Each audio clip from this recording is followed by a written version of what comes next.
Here, a retired carpenter out of Mokina lost the ability to move his entire body because of a rare virus known as Guillain-Barré syndrome. The immobility happened within just hours, leaving doctors worried he may not recover. Erin is here now with the unbelievable story. Yeah, it is quite a story. Just imagine, waking up, walking around pretty normal, only to find yourself unable to move any part of your body just hours later.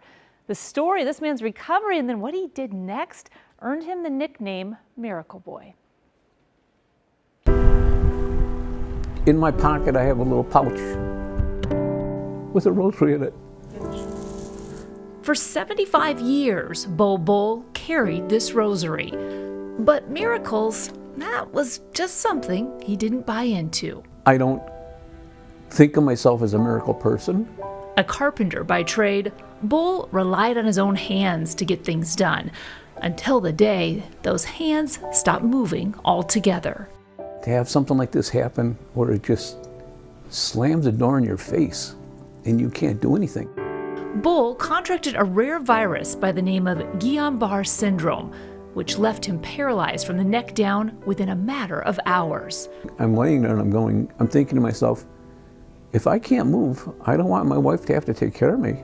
Doctors at Silver Cross Hospital treated him with the only things they could: immunoglobulin injections and daily visits with a therapist in the Shirley Ryan Ability Lab down the hall. Did you believe that you were going to get better? No. But when Jada and Lindsay came in and said, yeah, you're gonna walk out of here. And I went, I don't think so. Don't you understand I'm not moving? For weeks, he was rolled in for therapy. Lindsay and Jada reteaching him how to lift his arms, feed himself, and eventually walk again on his own. How often do you come from being totally paralyzed and thinking you're going to be like this for the rest of your life to getting up and walking out? I owe them. Smile. They called him the Miracle Boy. And that's when Bol knew his hands had a greater calling. Back at home, he went to work. If I can build it, I can feel good about it. They can feel good that they did something for me, and I can feel good that I repaid them. He built ramps, new steps, and finger dexterity devices. The nuts and bolts board. Rolling in his latest build week after week to the same place he was once rolled into. Care enough to come back to say thank you when they were at such a low point in their life. He really speaks from a place of just pure understanding. Using the hands he couldn't move a year earlier, Bol has handcrafted countless new pieces of equipment for the Shirley Ryan Ability Lab. To do the things that he loves to do and to give back. Nothing better. A little more with your right hand.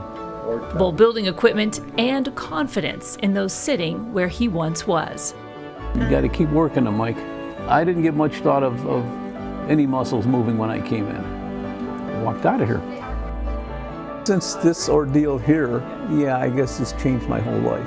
And the feelings about things he carries, both in his pockets and his heart.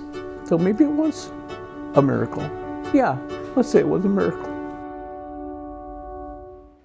Bol is now a regular at Silver Cross's Shirley Ryan Ability Lab, building equipment, but also volunteering a couple days a week in hopes that it will lift the spirit of other patients. And I was in there thinking, like, how many people go in there and, they get healthy, but then they never see them again. Yeah. But this guy made that choice to come back and keep showing up, week after week. Which is arc of his life story, where he started out saying, I don't feel myself as a miracle, and then at the end he feels changed and it recognizes miraculousness. Working through that. It's pretty cool. I love it. Thank you, Erin.